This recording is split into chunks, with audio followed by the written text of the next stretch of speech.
In addition to school desegregation, African Americans in the South were busy using what they had in order to force the change of unjust laws that went against their rights in the Constitution. In this presentation, you will get a brief glimpse at some of the early movements in the civil rights era. This is Emmett Till. He was born and raised in Chicago in the North. In 1955, he was 14 years old and understood, like most Northerners, that segregation existed, but he wasn't very concerned about it because he wasn't really affected by it in the North.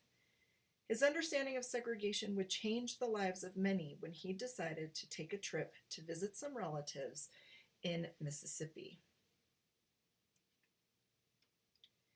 Emmett's mom, being older and understanding the difference of segregation in the South, told her son to be careful and to act, quote, differently around white people.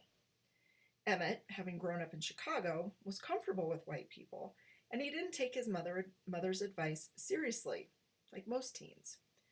Emmett traveled down to Mississippi with a cousin and was planning on staying with his uncle, Mose Wright. One day, Emmett, along with his cousin and some local friends and family, went to Bryant's store. Bryant's store was owned by a white couple, but serviced the black community. According to reports at the time, while the boys sat outside the store, Emmett began to brag to his new friends that he had plenty of white friends back in Chicago at his integrated school. In fact, one report even stated that he said he had a white girlfriend. The local boys didn't believe him and supposedly dared him to show them how brave he was in front of white people. They dared him to go into the store and talk to the white lady who was working there. He did go inside the store.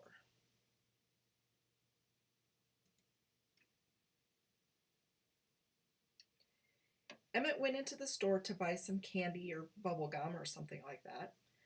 On his way out, Mrs. Bryant claimed that Emmett whistled at her and even said something like, "Bye, baby," while also grabbing her waist. According to reports made by his cousin, he did whistle, but just in a joking around manner. When he left the store, he and the others were frightened and chose to leave the area immediately and go home. Unfortunately, Mrs. Bryant told her husband of the incident, and he and his cousin went to Emmett's uncle's house later that night. On August 28, 1955, Roy Bryant and J.W. Mvmt kidnapped Emmett. He would never be seen alive again. 3 days after Emmett was kidnapped by Bryant and Mvmt, his body was found in the Tallahatchie River. He was completely unrecognizable. The only way they were able to positively identify him was by a ring that he wore. Emmett had been severely beaten, his eye was gouged out, and he had been shot in the head behind the temple. He was then tied to a cotton gin fan and thrown in the river. The next image you will see is the image of Emmett when he was found. It is an upsetting picture, but again, like the images of the lynching victims, it is an important one to see in order to fully understand what blacks in the South were fighting for. If you do not wish to see the image, close your eyes until I tell you to reopen them. Remember, he was a healthy, happy 14-year-old when he went to Mississippi.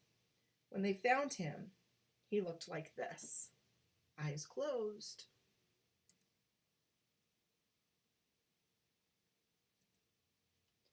You can open your eyes now. Bryant and Mvmt were arrested and charged with the murder of Emmett Till. They did admit to the kidnapping of him, but said they didn't kill him. They were tried before a jury of all white men, who ultimately acquitted them of all charges and released them.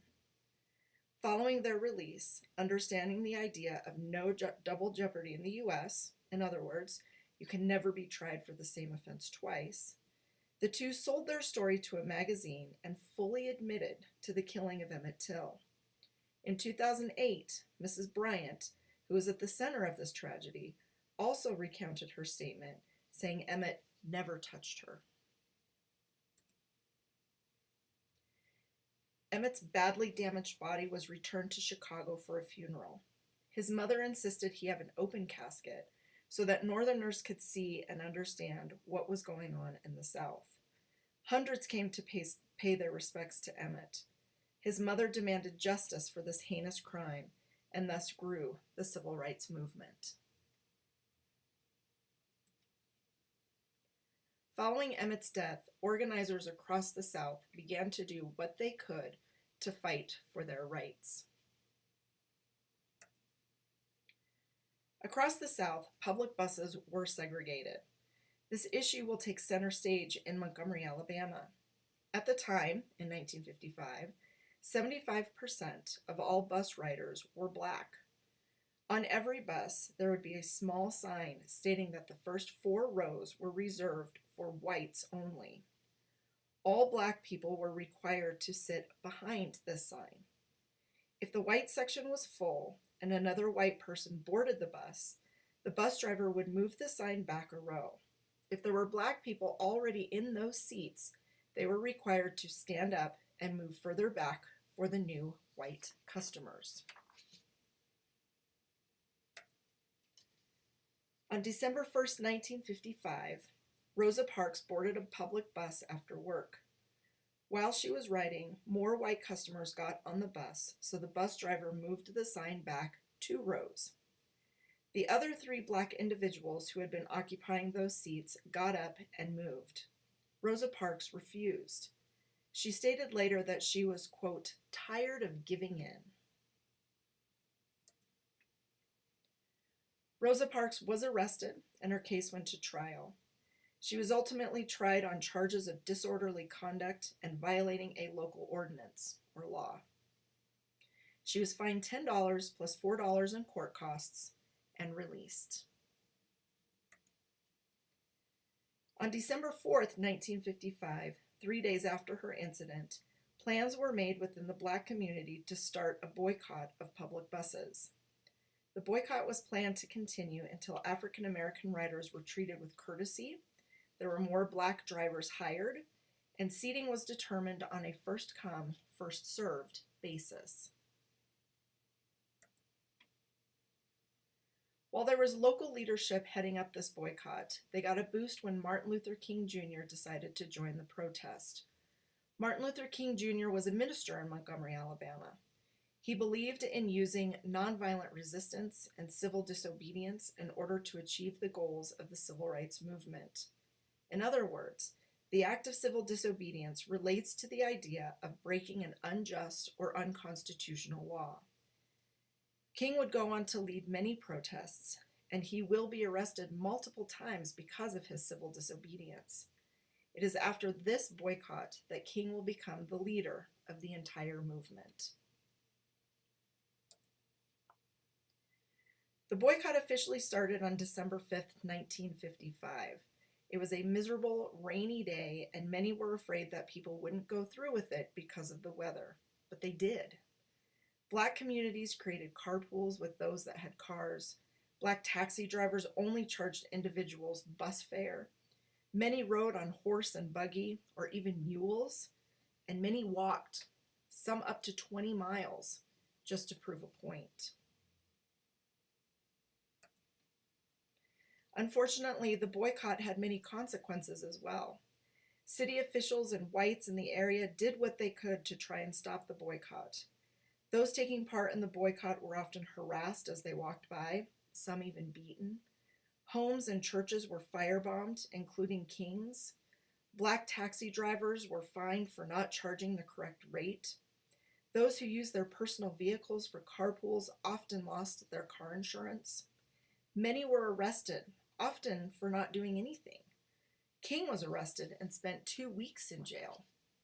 Even with all of this negativity, it was a huge success because of all of the national attention that was given to the boycott. After 381 days, more than a year, the boycott was successful and came to an end. Because buses stopped running, as they had lost the majority of their customers, bus companies lost a lot of money. Eventually, the Supreme Court would rule that bus segregation was unconstitutional and bus segregation in Montgomery ended. It then spread to other cities throughout the South.